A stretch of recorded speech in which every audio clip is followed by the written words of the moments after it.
plaisir aujourd'hui de porter un texte qui non seulement semble emporter l'adhésion du Sénat, mais également et surtout qui parle aux Français, et plus particulièrement aux Français qui se sont engagés ou vont s'engager dans un prêt immobilier, ou plutôt sa renégociation. Le prix de l'assurance emprunteur peut représenter jusqu'à 30% du coût total du crédit. En changeant d'assurance emprunteur, nous l'avons constaté lors de nos auditions, les économies peuvent aller jusqu'à 1 000 € en moyenne par an sur le coût d'un crédit. Ce gain peut donc être très important quand on sait que l'endettement des ménages français bat des records. Voici un texte qui parle aux Français, en mesure de redonner, comme l'a rappelé Martial Bourquin, 3 milliards d'euros à nos concitoyens.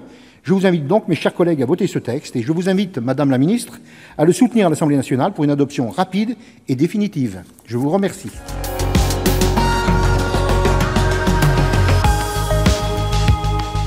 Ces dernières années, la filière sidérurgique française est devenue le symbole du déclin de l'industrie dans notre pays. L'enchaînement des fermetures de sites et les destructions massives d'emplois sont presque devenus des fatalités. De ce point de vue, les travaux de notre mission d'information ont permis d'apporter un autre éclairage. D'abord, en rappelant que l'acier est essentiel à notre économie, en particulier à des filières comme le bâtiment, le transport ou même les énergies renouvelables. Pour construire un avenir durable au secteur sidérurgique, je retiendrai qu'il y aura besoin d'un engagement fort de l'État pour soutenir le secteur et pallier les défaillances du marché à travers une politique industrielle à la hauteur des enjeux. Ainsi, nous proposons qu'une recherche financée sur fonds publics soit exploitée sur le territoire européen pendant au moins 5 ans. Nous formulons également plusieurs propositions afin de développer le recyclage et l'éco-conception. Enfin, nous devons d'anticiper la croissance des besoins dans le secteur des énergies renouvelables. Aussi, je voulais vous demander, Madame la Ministre, dans quelle mesure vous entendez suivre les préconisations de notre mission d'information pour relever ces grands défis. Je vous remercie. Monsieur le sénateur Tissot, vous avez mentionné un certain nombre de points. Je vous rejoins sur l'importance de la recherche publique. Sur les énergies renouvelables, nous travaillons aussi dans le cadre du pacte productif à privilégier des fournitures en Europe et en France. C'est un des enjeux de développer des filières qui soient à la fois bonnes pour le changement climatique, mais qui soient également bonnes pour notre empreinte économique.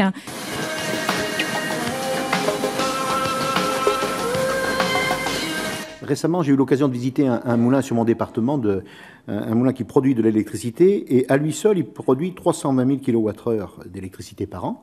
Et sur mon département, 14 moulins producteurs d'électricité fournissent l'électricité pour 2800 foyers. Et malgré cette production conséquente, finalement, d'énergie renouvelable, les propriétaires sont confrontés, et plusieurs collègues l'ont déjà dit, à une administration particulièrement réticente à tout nouveau projet. Les seuils des moulins ont la mauvaise réputation de détruire la continuité écologique en empêchant le passage des poissons, les sédiments, etc. Et les faits observés sur le terrain démontrent l'exact inverse. Et les retenues des seuils ont permis de conserver l'eau durant différentes sécheresses et de pérenniser la vie aquatique, même en période d'étiage, en période de sécheresse. Est-ce que vous prévoyez de faire une place pour ces micro-centrales et qui pourraient, à elles seules, fournir une part de l'électricité dont nos concitoyens ont besoin? J'ai pu constater dans des vies antérieures en tant que préfète cette question d'arasement des seuils, y compris de certains qui existent depuis quelques centaines d'années, qui peut laisser perplexe. Bon, je pense que c'est des sujets qu'il faut arriver à regarder avec pragmatisme. Moi, je suis ouverte à ce qu'on regarde des projets particuliers. Sur la petite hydro, on devrait lancer des appels d'offres à hauteur de 25 à 50 mégawatts par an.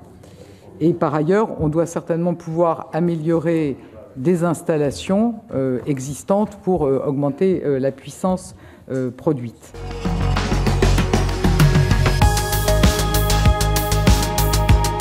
Je ne suis pas dans un agenda politique et je viens, comme citoyen, parler à des citoyens en charge. Voilà. Et je ne veux pas qu'il y ait la moindre polémique. Ce n'est pas mon propos d'aucune façon. En revanche, donner un éclairage qui n'est que le mien, volontiers. Monsieur le ministre, je souhaiterais vous interroger sur la politique de zonage. J'ai à plusieurs reprises pu échanger avec Julien Denormandie à ce sujet-là et ses réponses ne me convenaient pas toujours. Il est important de se rendre compte de l'implication de la sortie du zonage en termes d'impact pour les milieux urbains et ruraux, milieux que je connais bien. 2 exemples me viennent en tête. Pour commencer, la sortie abrupte de certains quartiers de la politique de la ville, qui en sont pourtant dépendants. Dans la même idée, les zones B2 et C, qui représentent 93% des communes, ont été privées au 31 décembre dernier du prêt à taux zéro pour la construction du logement neuf. Et je me permets de vous poser cette question très directement. Quel est votre avis sur cette nouvelle orientation du ministère de la Cohésion des Territoires qui ne souhaite plus utiliser ce zonage ?